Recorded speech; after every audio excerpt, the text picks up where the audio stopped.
apenas as contradições. Estamos a fazer as contradições. É assim, deixa-me só explicar aqui, eu já expliquei, provavelmente o Silva G.S. Pena só agora é que ligou o programa, e porque diz o seguinte: aprecio a forma como os irmãos no estúdio interpretam e trazem os pensamentos sobre o entendimento. Uma pergunta que dirijo aos irmãos é: creem em Deus e na sua palavra contida na Bíblia? Já vão responder, tá bem? Outro sim. Parabéns a Mani Zilda pela forma como tem conduzido o programa, demonstrando esse equilíbrio necessário sob a concisão interpretativa que indubitavelmente remete-nos à conversão. Nos próximos passos que venham igualmente teólogos reverendos, a visão humana é limitada e divina, a espiritual. Os teólogos têm uma outra abordagem sobre o contexto. Deus é espírito. 1 Coríntios 2, 14, 16, 3, 9. Tem uma mensagem oportuna, estamos ligados. Muito obrigada, hein, Silva G.S. Pena. Deixe-me só mais uma vez aqui explicar. Desde o momento em que nós abordamos aqui na rubrica Debates e Análises, com o professor Filipe Vidal, em que eu tive aqui o professor Filipe Vidal, o pastor Vicente Lubrano e um padre também, o padre Celestino. Desde este momento em que nós trouxemos e neste programa nós abordamos as últimas declarações do Vaticano e também do Papa Francisco. Portanto, nós abordamos aqui aquele documento Fiducia Supplicans. E e os meus convidados desconstruíram, portanto, houve o contraditório, o representante da CIAST explicou-se, o pastor Vicente Lubrano explicou-se e também o professor Filipe Vidal, claro, contrapôs. Desde este momento, tem havido uma resistência da parte dos padres, reverentes e pastores e teólogos. Tem declinado, nós convidamos para estar cá nos espaços, para explicarem-se, e o que dizem é: ok, nós aceitamos. Quando chega a véspera do programa, simplesmente desistem, não aparecem, ou não atendem o telefone, ou dizem que receberam outros chamados, e tem sido assim ultimamente. Portanto, vontade não nos falta em trazer aqui os convidados reverendos, teólogos, pastores e padres. Nós o temos feito, até parte da minha responsabilidade, ok? E ter aqui o contraditório, e temos aqui todas as vozes, todos os convidados, para poderem esgrimir cada um a sua opinião, e quem ganha com isso é o ouvinte. Mas desde o momento em que em que tenho declinado o convite, não há nada a fazer, eu tenho que avançar com o tema, porque esta é a responsabilidade social que as noites na Kianda e consequentemente a Rádio Correio da Kianda têm para com o ouvinte. Nós não vamos deixar de abordar um tema porque um pastor, um padre, um reverendo ou um teólogo declinou o convite. O tema tem que ser abordado. E nós o temos feito. Eu agradeço que vocês estejam aqui pronto, e perguntam sim por estas entidades, não é? Mas elas só não vêm porque não querem. Nós convidamos. Nós estendemos o convite. Está bem? E não tem acontecido, não por nossa culpa, mas sim porque declinam o convite.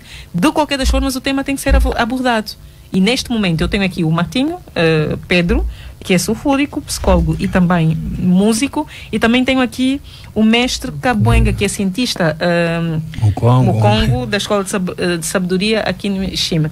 Então tenho essas duas pessoas, não é, que estão a trazer as contradições da Bíblia, e que muitas das vezes, durante ou longo dos programas, né, as noites na Kianda, eu vou tendo ouvintes a colocarem efetivamente essas contradições na Bíblia e a má interpretação. Hoje não estão a interpretar, estão apenas a apresentar aqui algumas contradições bíblicas. Eu agradeço que vocês continuem a trazer essas questões para eu poder colocar a eles, e pronto, eles vão respondendo. Diga. Ok, então vamos começar. Eu gostaria que os ouvintes detenham de uma Bíblia e abrem o livro de Esdras e coloquem a mão no meio e ficam com ou duas, se não for duas Bíblias, uma Bíblia. Coloquem a mão no meio e ficam também no livro de Némias.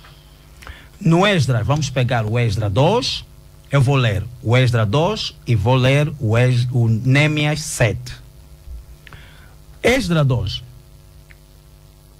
capítulo 2, Esdras, capítulo 2, versículo 2, diz o seguinte: os que vieram com Zorobabel, Jesuá, Nêmias, Seraías, Realias, Mardoqueu, Bilsá, Mispar, Bigvai, Roen e Baian.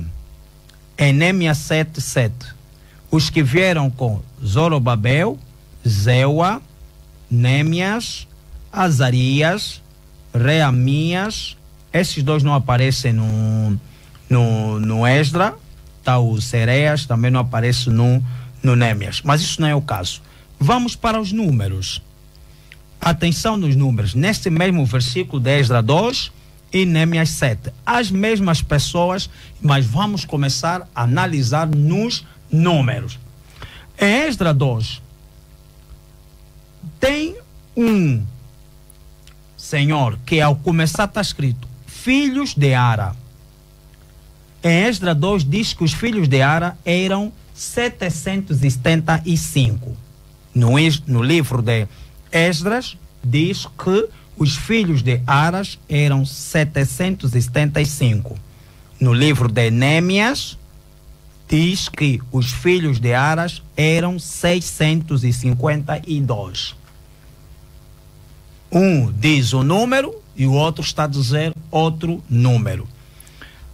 No livro de Esdras aparece os filhos de Elão, voltaram para Jerusalém com 1254, e no livro de Nêmias os filhos de Elão vieram ou regressaram do cativeiro para Jerusalém 2.254 pessoas, que significa que a Bíblia está aí a dizer que tem 1000 pessoas de diferença. Isso é contradição, Iselda. Sim. Então, em contradição, mesma pessoa, mesma história e números diferentes. Sim, sim. Só para a cara ouvinte que disse que Deus é Espírito. Do mesmo jeito que ela disse que Deus é Espírito, quer dizer, do mesmo jeito que ela mostrou uma passagem bíblica de que Deus é Espírito, do mesmo jeito que a Bíblia também mostra que Deus é homem, ao invés de espírito. Ela pode encontrar isso em Deuteronômio 10:17. Pois Jeová, vosso Deus, é o Deus dos deuses e o Senhor dos senhores, o Deus grande, poderoso e terrível, que não faz acepção de pessoas. Jeová é homem de guerra, Jeová é seu nome. O mesmo que ela disse que é espírito, né, por segundo a Bíblia, e aqui ela pode encontrar que Jeová é homem de guerra, né? É o general do exército de Israel. Isso tá justamente aí. E sendo espírito não pode ser visto, mas em Gênesis 32:22, vi a Deus face a face e a minha vida foi salva. Palavras de Jacó. O mesmo acontece com Moisés, viu costa de Deus no Monte Sinai. O mesmo Abraão comia com Deus na boa, comia com ele. Mesmo Zacião do povo de Israel também viram Deus em Êxodo 24. Mas ela diz, então, são as contradições que a Bíblia vai mostrando, que nós nem estamos em 1% do material. Eu tenho um fascículo, né, que foi elaborado por um blog, né, na verdade. Eu tenho um fascículo de contradições bíblicas, que é esse que está comigo, que eu trouxe aqui, fora dos meus rascunhos. Tá a ver? Muito bem. Paulo Nunda ainda volta e diz: sou Paulo Nunda. O debate está como um fogo. Novamente, eu acho que as pessoas que estão a vos contradizer são pessoas limitadas, ou seja, não têm uma visão esotérica. Porém, qual é o verdadeiro objetivo das igrejas se a tal cidade santa não existe? Será que é educar a sociedade? Acho que não cabe. Tem alguma explicação aqui para ajudar o Paulo Nunda? E eu peço já, malta, que esteja acompanhada. Aí onde está as perguntas. Deixa-me só dizer isso, mas, Cabenga, quem está a acompanhar a live, por favor, partilhe, identifique, para nós chamarmos outras pessoas ao debate, não é, a reflexão, e poderem trazer aqui novos dados. Porque falando que nós nos entendemos, tá bem? Então eu peço a todos que fora os likes, né, que faz parte também, que é para nos motivar, na minha página, na página da Rádio do Correio da Clianda, na publicação, partilhem o máximo para poder chegar ao maior número de pessoas a live, o direto, e coloquem as vossas questões aí, tá bem? Na live, coloquem as questões que eu estou a ler. Peço desculpa a alguns ouvintes, alguns comentários estão a ser filtrados, não tem nada a ver comigo, tá bem? Eu estou a ler os comentários todos, os que não estão a chegar ou que estão a ser filtrados, não sei o que é que se passa, tá bem? Porque eu estou a ler todos os comentários que vão aparecendo aqui. Mas Cabenga, tem a palavra. Sim, as perguntas do Mano que está... É Mano Paulo, não é? Seria? Qual é... A questão que ele apresentou, acho que é uma declaração a respeito do... Se não existe... sim. O que é de Israel. Isso aí é que está a nos tirar do tema, de modo que nós vamos tentar interpretar, sim. Igrejas, okay. Porque nosso tema não está relacionado a este assunto. Pronto. Sim, é por isso ele tem que fazer mesmo questões, tem que estar com uma Bíblia. As contradições bíblicas. Sim, contradições bíblicas, sim. Estão a perceber. Então, ok. Então vamos avançar. Vamos lá. Sim. Tem aqui a lista dos números. Só para lhe ajudar. A palavra Estão só igreja... a pedir para vocês serem mais precisos, não serem mais muito teóricos, mais práticos, para eles poderem perceber. Sim, temos mais um número. Os filhos de Exato. Faz só o seguinte, Esdra, ao invés de ler toda a passagem e a seja suicídio, estás a ver? Faz só um resumo. Isso, e a contradição é essa. Acho que é melhor assim. Vamos consumir menos tempo e vamos dizer mais coisas. Ok, porque aqui é mesmo, os números estão mesmo. Há bocado perguntou se vocês realmente acreditamos em Deus. Se calhar tinham que se posicionar para se perceber. Sim. Eu aqui já posicionei, mas não sei o mestre Cabenga. Eu sou descrente. Para mim, Deus não existe. Deus não existe. E essa coisa de salvação é uma coisa individual, estás a ver? É consciência que vai ditar os níveis de evolução, de percepção daquilo que é a vida, seu aspecto visível e invisível, né? Então, mestre Cabenga, qual é a tua posição? Eu tenho divindades, tenho seres superiores. Agora, não sei se vou chamar nesses seres superiores. Acredito em seres superiores. És um panteísta? Não há aqui nenhum objetivo, nenhuma tentativa de descredibilizar a Bíblia ou de mesmo os escritores da Bíblia acreditam numa divindade, são magos. São magos. Os escritores da Bíblia são magos. O que acontece é que acreditam é aquilo que eu disse. De um lado está as questões metafísicas e do outro lado está as questões relacionadas à Bíblia e indivíduos que estão lá contidos na Bíblia, que é faculdade do homem. São coisas totalmente diferentes. Eu posso escrever a minha perspectiva sobre Deus. Mas essa capacidade de escrever um livro assim... Pronto, tenho aqui a Silvia Branca Francisco que diz: ainda estamos a falar de crenças. Então, os convidados deviam fazê-lo com respeito para não ferir sensibilidades. O homem precisa de uma bússola moral e a religião, como o cristianismo, está aí para isso. Pronto, ainda bem que ela falou de moral. Moral é locacional. Moral respeita o espaço e o tempo de uma determinada sociedade. A moral produz-se nesse âmbito particular. Ética tem um pendor universal. Então, nós, na nossa concepção, podemos ter a nossa moral.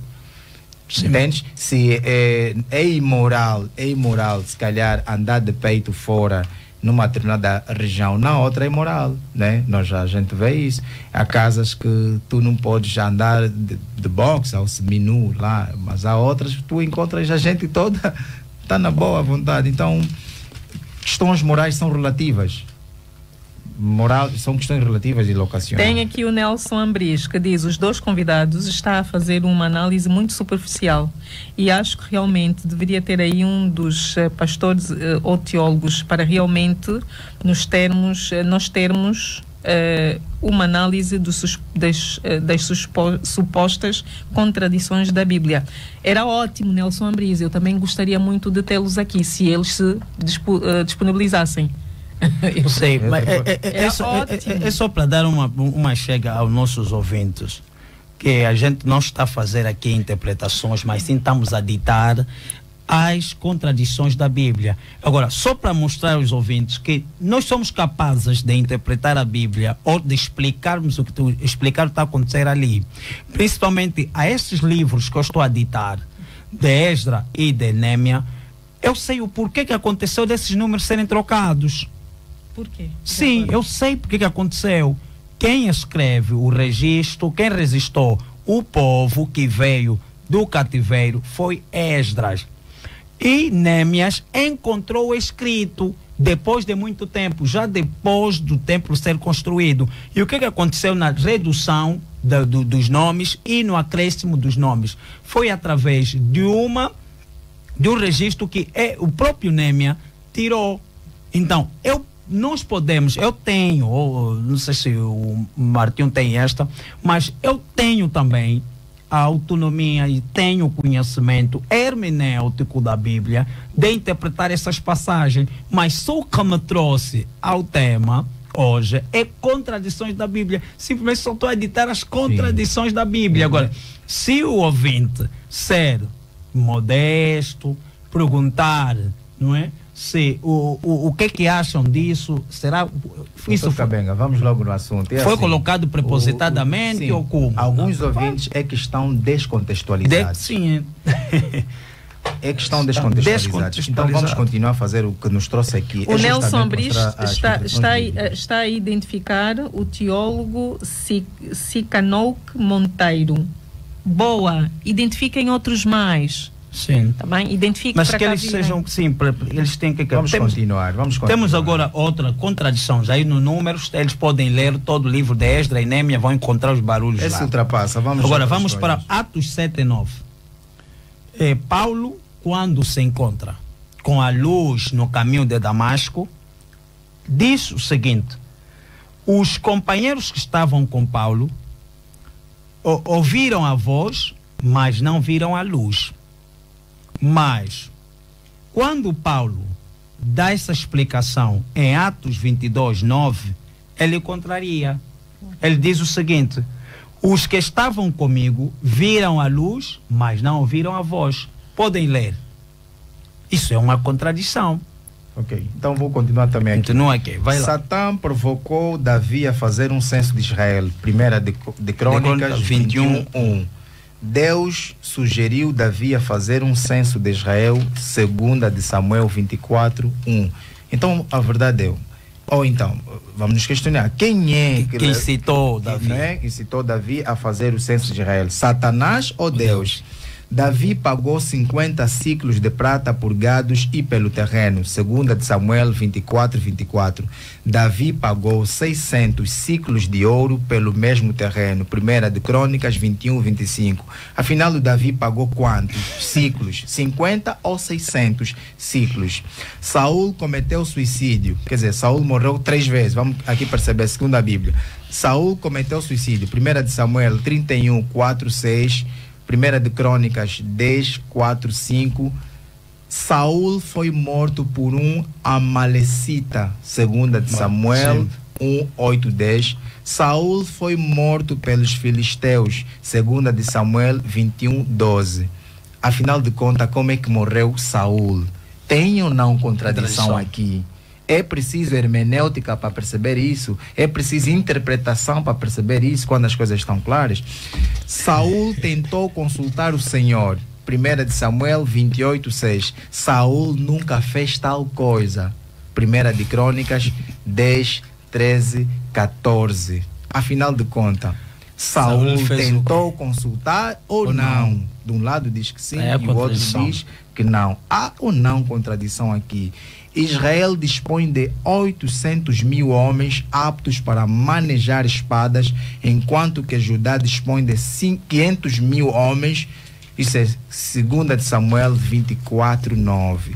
Israel dispõe de 1.100.000 homens aptos para manejar espadas, enquanto que Judá dispõe de 470.000 homens. Isso é 1 de Crônicas 21:5. Afinal de contas, quantos homens, não é, Israel dispõe? Quantos dispõe Judá?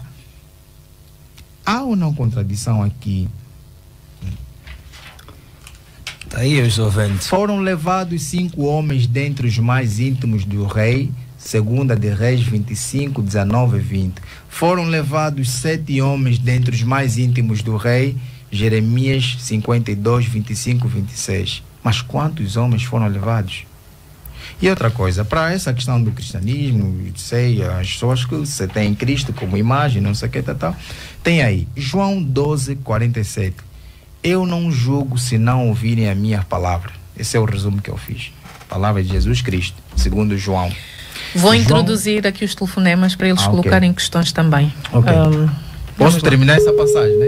Pode terminar, mas quando forem, são agora 21h40, vocês vão parar. Vamos parar. E vou mesmo dar também a oportunidade aos ouvintes de colocarem questões. Essa aqui só para Jesus Cristo, né? Segundo João. João 12, 47. Eu não julgo se não ouvirem a minha palavra. João 13, 6. Se alguém não permanecer em mim, será lançado fora à semelhança do ramo e secará. E apanham, lançam no fogo e o queimam. Afinal de contas, qual é a verdade? Qual é a verdade? Será que Jesus julga ou julga? Então, pronto. Sem falar da figueira que ela amaldiçoou no tempo que não podia.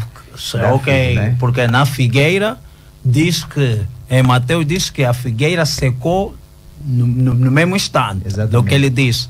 Mas já em Marcos 11, os discípulos, aquilo secou depois, porque depois os discípulos ao passarem ao lado da figueira, disseram o quê? Disseram, olha, mestre, a figueira que o mestre amaldiçoou secou. Quer dizer, não era no mesmo momento. E por outra, mestre Cabenga, Satanás não mentiu no jardim do Éden segundo a Bíblia. Gênesis 2, 16, 17, a árvore do bem e do mal. Gênesis 5, 5, Adão viveu até aos 930 anos. Era suposto morrer depois de ter comido. Gênesis 3, 4, 5. Sereis como Deus, sabendo o bem e o mal, depois de terem comido, né, da árvore do conhecimento. Gênesis 3, 22. Agora o homem se tornou como um de nós, conhecendo o bem e o mal. Tudo que a serpente, a dita que enganou a Eva lá no jardim, tudo quanto disse foi verdade, segundo Gênesis. Ok, na genealogia de Jesus Cristo, em Mateus 1:6 diz que Davi veio Salomão, Salomão Roboão Abias, Abias Assá. Mas em Lucas, na mesma genealogia de Jesus Cristo, diz que Davi veio Natã. Natã não é Salomão, veio Natã. De Natã veio Matatá, Matatá veio Mana, Mana é Mena, Mena veio Meleá, Meleá veio Eliaquim. Mas em Mateus 1:18 diz que Eliaquim era filho de Abiúde, não de Metá. E o filho de Eliaquim em Mateus é Azor, mas em Lucas é Jona. É Jona. Então, qual é a verdadeira genealogia de Jesus Cristo? O filho não deve ser castigado pelo erro do pai ou vice-versa. Deuteronômio 24:16, Ezequiel 18:20, Segunda de Crônicas 25:4. Deus vinga a crueldade dos pais nos filhos até a 4ª geração. Êxodo 25, Deuteronômio 5:9. Todos os homens são culpados pelo pecado de Adão. A culpa passou de pai para filhos por diversas gerações. Romanos 5:12. Deus julga ou não? Jesus foi filho de José, que o foi de Jacob. Mateus 1:16. Jesus foi filho de José, que foi filho de Eli. Lucas 3:23. Meus caros ouvintes, acham que aqui não há contradição? Acham que é preciso um teólogo para vir com hermenêutica ou exegética para vos explicar que aqui não há contradição, que queria dizer isso? Aqui são coisas concretas, entendam. Jesus foi filho de José, que o foi de Jacob, Mateus 1:16. Mas vem aqui dizer, ao contrário, que Jesus foi filho de José, que foi filho, né, de Eli. Afinal de contas, José foi filho de Jacob ou filho de Eli? Quem está a dizer a verdade? Lucas 3:23 ou Mateus 1:16? O pai de Salatiel foi Jeconias, Mateus 1:12. O pai de Salatiel foi Neri, Lucas 3:27. Quem foi o pai de Salatiel? Acham que é necessário um teólogo? É necessário um exegeta? Um hermeneuta? Para interpretar? São coisas concretas. Entende? Abiu é filho de Zorobabel, Mateus 1:13. Reza é filho de Zorobabel, Lucas 3:27. São citados os nomes de todos os filhos de Zorobabel, mas nem Reza nem Abiúde estão entre eles. Isso é Crônicas 3:19-20. Não estão aí. Então, Isilda, se quiser abrir já, é melhor aproveitar, porque esse é um fascículo.